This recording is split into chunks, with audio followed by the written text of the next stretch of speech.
أعزائي المستمعين، أهلا بيكم في قناتنا، قناة سحر أسود لمحب حكايات الرعب.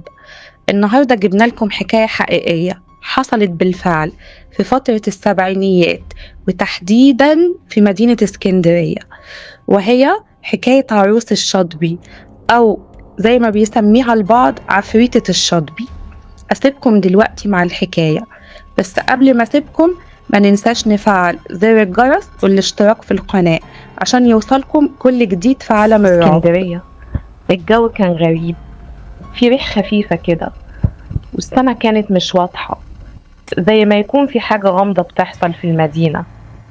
الحكاية دي هتخليك تشك إنك كنت عايش في عالم تاني.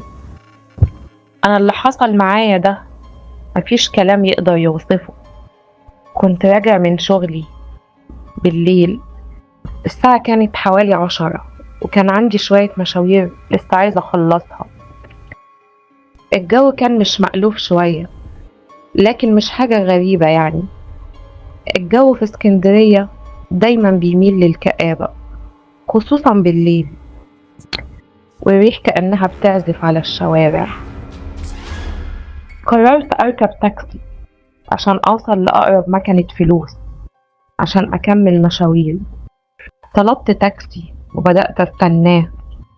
في نفس اللحظة وصل التاكسي وركبت فيه.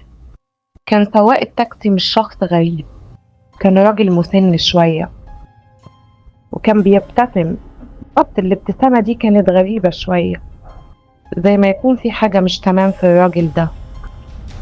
العربية نفسها كانت قديمة جدا، لدرجة إنها كانت زي العربيات القديمة في الأفلام. ولكن اللي خلاني متردد شوية كان في الكنبة الخلفية كان في بنت قاعدة ساكتة، ملامحها شحبة جدا، شعرها طويل، مش باين عليها أي علامات حياة تقريبا. حسيت إنها مش في مكانها، مش متحركة، مش بتتكلم، ولا حتى بتبص حوالينا، ولا كأنها موجودة أصلا. كانت زي روح معانا في العربية. السواق بدأ يسوق، وكل حاجة كانت هادية لحد ما بدأنا نشم هوا بارد جوه العربية. الجو بدأ يبقى مش طبيعي، وكان في شعور غريب بدأ يسيطر عليا. مفيش حاجة ظاهرة، بس الجو كان غير معتاد، كأننا في مكان مش طبيعي. وصلنا لبوابة حديدية ضخمة قدام الشاطبي، وفجأة البنت دي قالت للسواق بصوت خافت جدا: استناني هنا. نزلت من التاكسي، فتحت البوابة ودخلت في الضلمة، وانا قاعد حاسس ان في حاجة مش تمام. المكان كان غريب، كله ضلمة، وكأنك دخلت في عالم تاني. استنيت 10 دقايق، ربع ساعة، نص ساعة، البنت ما رجعتش. بدأت أقلق وقلت لنفسي: ايه اللي بيحصل؟ نزلت من العربية وبدأت أمشي ناحية البوابة. ايه اللي هيكون موجود في المكان ده؟ لقيت نفسي قدام مقابر المسيحيين. المكان كان مهجور تماما، ولا صوت بيطلع غير صوت خطواتي وانا ماشي.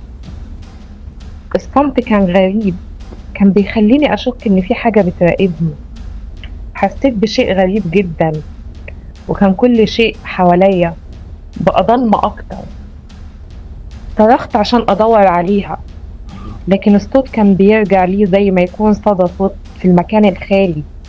فجأة قدام أحد القبور لقيت ظل الفتاة واقفة قدام القبر. مش قادر أشرح لكم الشعور ده. كان نفس البنت اللي كانت في التاكسي، ملامحها شحبة وعيونها مش طبيعيين. كانت واقفة كأنها مش من العالم ده. نظراتها كانت بتخلي جسمي أشعر. حسيت إن قلبي هيقف، وكل ما تقرب كل ما زادت البرودة حواليا، لدرجة إني بقيت مش قادرة أتنفس. مفيش حركة، مفيش صوت. كانت واقفة كأنها مستنية حاجة. كانت عيونها مسمرة عليا، وكأنها عارفة كل حاجة عني، شايفة كل أفكاري. وفجأة بدأ ظل البنت يختفي، كأنها دابت في الأرض واختفت تماما في الضلمة. أنا كنت واقف في مكاني مش قادرة أتحرك، لكن جسمي كان متجمد. رجعت لورا بسرعة، رجعت بأقصى سرعة، وأنا مش قادرة أصدق اللي شفته. رجعت بسرعة لعربية التاكسي وأنا جسمي كله بيرتعش. دخلت العربية بسرعة وقعدت مكاني في الكنبة اللي ورا، بس لما قعدت حسيت إن المكان كله مية، كأن مثلا العربية ملهاش سقف والدنيا مطرت والمكان اتغرق، أو حد كب فيها مية. أنا نفسي مش لاقي تفسير لده. بصيت بسرعة على مكان السواق عشان أقوله يتحرك، بس لقيته اختفى تماما. نزلت ركبت مكانه بسرعة وشغلت العربية ومشيت بيها بسرعة. وأنا ببص للمراية اللي قدامي شفت إزاز العربية اللي ورا وكان كله ضباب، كأن في آثار لبخار مية، وفي كف إيد مطبوعة على كل جزء من الإزاز. في اللحظة دي كنت عايز أصرخ، لكن كان لساني مش قادر يطلع أي كلمة. مش قادر أصدق اللي حصل. في اليوم اللي بعد كده قررت أحكي لزمايلي اللي شغالين معايا عن الحكاية.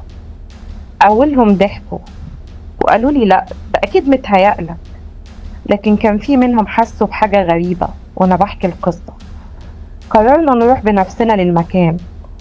رحنا المقابر كلنا مع بعض، بس المكان كان أكتر رعب من أول مرة، لأن الضلمة قفلت علينا والريح كانت بتعصف بكل قوة حوالينا. ولكن لما وصلنا قدام القبر لقينا مفاجأة مرعبة. علي شاف القبر كان في صورة البنت دي، كانت هي بالضبط، نفس الملامح ونفس النظرة. تحت الصورة كان مكتوب مارجريت حنا بتاريخ وفاتها. كان من خلقنا ندور أكتر عشان نعرف عنها أكتر، ولقينا إن مارجريت حنا كانت اتقتلت في شقتها من 5 سنين على إيد لصوص. مش بس كده، المكان اللي وقف فيه التاكسي قدام المقابر كان قدام نفس العمارة اللي تعرضت فيها للجريمة دي. إزاي ده حصل؟ هل البنت دي كانت جات علشان تاخدنا لمكانها الأخير؟ هل كانت روحها عادت علشان تكتمل الرحلة؟ ده اللي هنشوفه بعد كده. كلما اكتشفنا أكثر كلما زادت الرعب فينا. في اللحظة دي أنا اتأكدت إني مش لوحدي في المكان ده، وأنا مش قادر أصدق إني كنت في وسط كل ده. المدينة كانت كلها بتحكي عن عفريتة الشاطبي، وكان الكل متأكد إن الحكاية دي مش مجرد خرافة. في النهاية أنا عرفت إن كل خطوة في حياتي بقت في خطر، وكل نظرة لكل مكان ممكن تكون النهاية. أنا لحد دلوقتي مش عارف هي ليه ظهرت لي أنا بالتحديد وعايزة مني إيه، بس كل اللي أنا عارفه إنها مش راضية تسيبني في أحلامي، وساعات كتير روحها بتطاردني حتى وأنا صاحي، بس مش ببقى شايفها. تفتكروا هي عايزة إيه مني؟ هي فعلا عايزة حاجة مني، ولا هيفضل شبحها يطاردني كده لحد ما أموت؟ أنا حقيقي تعبت. لا تنسى الإعجاب وتفعيل زر الاشتراك للاستمرار.